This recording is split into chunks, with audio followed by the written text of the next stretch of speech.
Hi மக்களே, வணக்கம். எல்லோரும் எப்படி இருக்கீங்க? நேற்று வீடியோவில் வந்து நான் சொல்லியிருந்தேன் அமர் லில்லி வந்து நாளைக்கு இல்லை நாளை கழிச்சு பூத்துரும் அப்படின்னு சொல்லிட்டு. இன்றைக்கி பூத்துருச்சு. எப்படி இருக்குன்னு பார்ப்போம் வாங்க. இது நம்மளோட ரெட் ஜுவல்லு செம்மையாக பூத்துருக்கு. அப்படியே இந்த பக்கம் பார்த்தோம்னா பார்த்திங்கன்னா ரெட் அமர் லில்லி எவ்வளோ சூப்பராக பூத்துருக்கு பாருங்க. ரெண்டு பூவுமே ஒரே டைமில் நம்மளுக்கு வந்து பூத்துருச்சு இந்த தடவை. பக்கத்தில் இருக்க சிலிக்கா வந்து ஒரு நாள் விட்டு ஒரு நாள் அந்த மாதிரி மலர்ந்துச்சு, ஒரு 2 நாள் கேப்பில். இது வந்து அட் அ டைமில் ரெண்டுமே ப்ளூம் ஆகிருக்கு. உள்ளே பாருங்கள், அந்த எறும்பு மாதிரி ஒரு பூச்சி இருக்குது, அது வந்து நிறைய வருது இந்த பூவுக்கு. எவ்வளோ அழகாக இருக்குது பாருங்கள். இந்த ஸ்ட்ரைப்ஸ்லாம் சூப்பராக ப்ளூம் ஆகிருக்கு.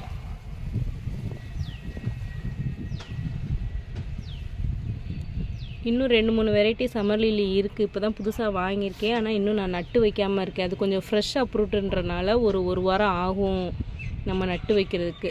உடனே நட்டு வச்சா உடனே அதை வந்து ஊண்டி வைக்கக்கூடாது. ஒரு 1 வீக்கு நம்ம வந்து ஏர் ட்ரை பண்ணி தான் அதுக்கப்புறம் தான் நட்டு வைக்கணும்.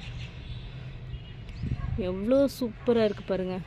அமர் லில்லி இப்போ தான் ஃபஸ்ட் டைம் பார்க்குறேன் அப்படின்றவங்க லைக் பண்ணுங்கள். நிறைய பேருக்கு இந்த வெரைட்டி தெரிஞ்சிருக்க வாய்ப்பு இல்லை.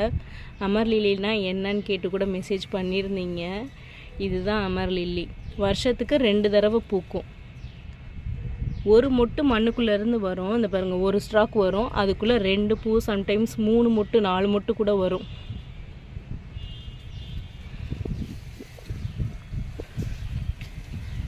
அப்புறம் இன்னொரு குட்டி சர்ப்ரைஸ், எனக்கு அது பெரிய சர்ப்ரைஸு. இந்த பக்கம் பார்ப்போம் பாருங்கள். பார்த்தீங்களா, ஒரு விதை முளைச்சி வந்திருக்கு. இது என்ன விதைன்னு பார்த்தீங்கன்னா சரக்கொன்றையோட சீடு. போன வருஷம் தமிழ்ச்சி கார்டனில் வாங்கின சரக்கொன்றையோட சீடு நான் இந்த வருஷம் தான் ஊண்டி வச்சேன். 2 சீடு ஊண்டி வச்சேன். இந்த பாட்டில் ஒன்று, அப்புறம் இன்னொரு பாட்டில் ஒன்று ஊண்டி வச்சேன். இது ஊண்டி வச்சு 40 நாள் ஆகுது. 1 நாள் 2 நாள் இல்லை, 40 நாளைக்கு மேலேயே ஆகுது. இன்றைக்கி தான் வந்து ப்ளூம் ஆகிடுக்கு. எவ்வளோ க்யூட்டாக இருக்குது பாருங்கள். மேலே அந்த சீட் பாடு வந்து அப்படியே மூடின மாதிரியே இருக்குது. நாளைக்கு இல்லை நாளை கழிச்சு அது வந்து அதுவே ஓப்பன் ஆகிக்கிறோம். வெயிட் பண்ணிகிட்டே இருந்தேன் எப்படா இது ப்ளூம் ஆகும் அப்படின்னு சொல்லிட்டு. ஒரு சில சீடு தன்மையை பொறுத்து மாறுபடும். ஒரு சில சீடு 2-3 நாளே கூட முளைக்கும். ஒரு சில சீடு இன்னும் 1 மாத கணக்கில் வந்து எக்ஸ்ட்ராவே கூட ஆகும். ஒரு சில சீடு முளைக்காமல் போகும். அந்த மாதிரி இட்லி பூ பற்றி நான் ஒரு விஷயம் சொல்லணும். இந்த இட்லி பூ செடி வந்து ஒரு சின்ன தொட்டி சிமெண்ட் பாட்டில் தான் நான் இதை வச்சுருந்தேன். அப்போ வந்து எனக்கு வந்து இப்படி பஞ்சாக பூக்கவே இல்லை. இட்லி பூனா இப்படி தானே பூக்கணும், ஆனால் எனக்கு வந்து 1 பூ 2 பூ அந்த மாதிரி தான் பூக்கும். இப்போது இந்த பெரிய ஃப்ரிட்ஜ் ட்ரேயில் வந்து வச்சு இப்போ 1.5 மாதத்துக்கிட்ட ஆகுது. எவ்வளோ பிரான்ச்சஸில் மொட்டு பிடிச்சிருக்கு பாருங்கள். இங்கே மொட்டு, இங்கே, அப்புறம் இங்கே இருக்குது, அப்புறம் பின்னாடி பாருங்கள், பின்னாடியுமே நல்ல பெரிய பூ பஞ்ச் இருக்குது. அப்போது இது வளர்கிறதுக்கு கொஞ்சம் பெரிய இடமா தேவைப்படுதுன்னு நான் இதிலேருந்து தெரிஞ்சுக்கிட்டேன். ஒரு சின்ன பாட்டில் வச்சோன்னா அவ்வளோக்கா வந்து பூக்க மாட்டுது. இதில் வச்சதுக்கப்புறம் தான் அவ்வளோ அழகாக பூ கொடுக்குது. பூக்களுமே பார்த்திங்கன்னா 10 நாள் வரைக்கும் நல்லா இருக்குது. பாருங்கள் எவ்வளோ சூப்பராக இருக்குது ரெட் கலரில். அப்புறம் வழக்கம் போல் நம்மளோட அடினியம் வந்து சூப்பராக மெயின்டைன் ஆகிட்டுருக்கு. இன்னும் புது மொட்டு பூக்கள் எல்லாம் வந்துட்டுருக்கு. பாருங்க, ரெட் சுவாசிக்கு பாருங்கள், பஞ்சாக பூக்குது. ஒவ்வொரு பஞ்ச்லேயும் 5-6 மொட்டு பூவு பாருங்கள் எவ்வளோ சூப்பராக இருக்குன்னு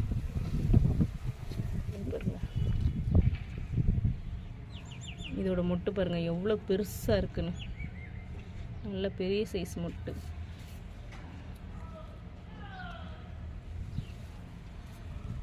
இது பாருங்கள், பிங்க் சுவாசிக்கம், ஃப்ரெஷ்ஷு பூவு. இது பழைய பூவு. ஃப்ரெஷ்ஷு பூவோட சைஸ் பாருங்கள், அதை விட 2 மடங்கு பெருசாக இருக்குது இந்த பழைய பூவு.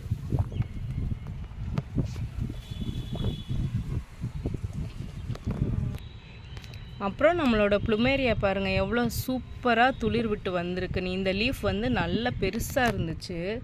பாருங்கள் பாதியாக கட்டாயிருக்கு பாருங்கள். சின்ன பசங்களை வச்சுக்கிட்டு செடி வளர்க்குறது கொஞ்சம் கஷ்டமாக தான் இருக்குது. இது வந்து புது வெரைட்டி, இப்போ தான் என் பசங்க பார்க்குறாங்க. அதனால் இலை வர இங்கே பாருங்கள், இங்கே எல்லாம் நகத்தை வச்சு கிள்ளி இருக்காங்க. இதை பிச்சு போட்டிருக்கானுங்க. அதுக்கப்புறம் தான் சொன்னேன் இதை பிக்கக்கூடாது, வளர்ந்ததுக்கப்புறம் அழகாக பூ பூக்குன்னு சொன்னதுக்கப்புறம் தான் கையை வச்சுட்டு சும்மா இருக்கானுங்க. இல்லைன்னா எப்படா துளிர் வருதுன்னு பார்த்து தலையே திரும்பி போடுறதே வேலையாக வச்சுருக்கானுங்க. சூப்பராக 5 ப்ளூமேரியா ஸ்டெம்ஸுமே வந்து சூப்பராக வந்து துளிர் விட்டுருக்கு. அப்புறம் வழக்கம் போல் நம்மளோட டேபிள் ரோஸு சூப்பராக ப்ளூம் ஆகிருக்கு. வேணுன்றவங்க வாட்ஸ்அப் மெசேஜ் பண்ணி வாங்கிக்கோங்க. இந்த வீடியோ இதோட முடியுது. வீடியோ பிடிச்சிருந்தா லைக் பண்ணுங்கள். கார்டனிங் பிடிக்குன்னா கண்டிப்பாக நம்ம சேனலை சப்ஸ்கிரைப் பண்ணி வச்சுக்கோங்க. தேங்க்யூ.